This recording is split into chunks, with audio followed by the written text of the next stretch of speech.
Hello and welcome to this week's edition of Newsgram. Shinete Christina Maunze was born in Zimbabwe and educated in London. She's an interesting woman with a fascinating story to tell.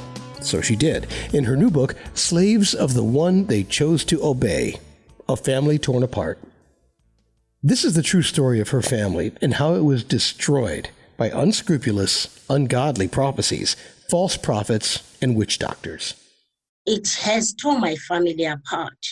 I know of people who have read my book and said, oh, that's what happens in my family. That's what happened. But I'm talking about my family. That's why I'm so emotional about it. An important takeaway here is that you don't have to be from Zimbabwe to believe in witch doctors. We put our faith and trust in the wrong hands every day, right here in America. People are misled all the time, and there's not much we can do about it on this episode of Newsgram. But if you look for similarities between your culture and Shinete's, you'll probably find them.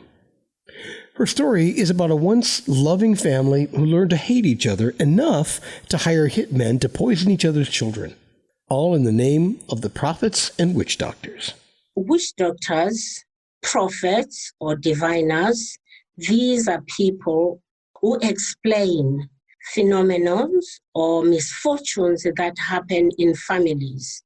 And for every misfortune, families who don't believe in God, they think their misfortunes can be explained by these diviners. Her father didn't believe in diviners, but he wasn't a Christian either. Sometimes he'd visit mediums, attempting to find explanations for the sickness and misfortunes that were affecting their family. During the consultation, the results were always the same. They lied to him. So he refused to pay their fee, and then one day her father's best friend, Mangidi, paid him a visit. Mangidi killed my father. Of course, he didn't believe in God. That's why he was easily manipulated by people who don't believe in God to kill somebody else who was like my father. She says the witch doctors and false prophets' sole aim is to gain power and control over their victims by instilling fear and confusion in their minds. When they go to them, they expect to be told the culprit who is responsible for the misfortune. If somebody dies in the family, there must be somebody responsible for it. If somebody is sick, there must be somebody responsible for it. And these diviners never fail to get somebody to blame.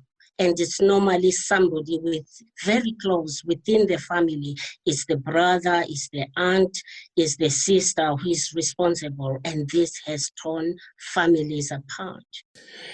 These are good people, trusting people who came to them for help. People like her niece. My niece, Scarlett, she could have just divorced the husband, but she was afraid because of what is expected of young women in our society. She ended up getting rid of so many pregnancies, one of which killed her. She offers a more thorough explanation of what happened to her family in her book, Slaves of the One They Chose to Obey, A Family Torn Apart. Who do you turn to when you have questions? Where do you go for counseling? Who do you pray to? These are all deeply personal and highly individual, so it's important to keep an open mind. Depending on your beliefs, seeking the advice of a cult leader, a medium, or a witch doctor may seem like a logical solution. It's why she wrote this book.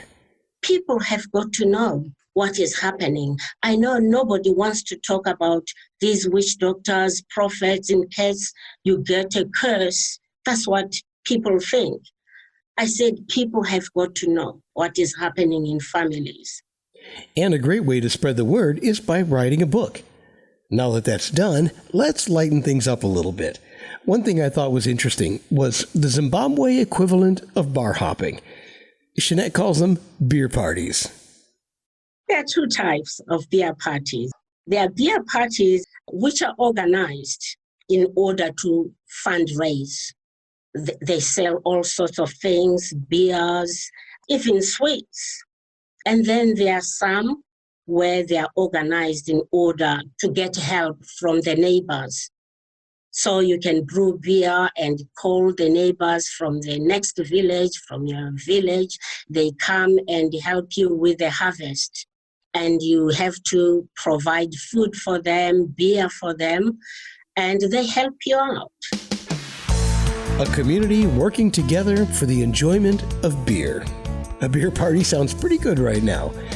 Let's all go out to our villages, brew some beer, bring in the harvest, and talk about ways to unite our global community. The book, Slaves of the One They Chose to Obey, is available right now, and there's a link to it in the show notes. And that'll do it for this edition of Newsgram.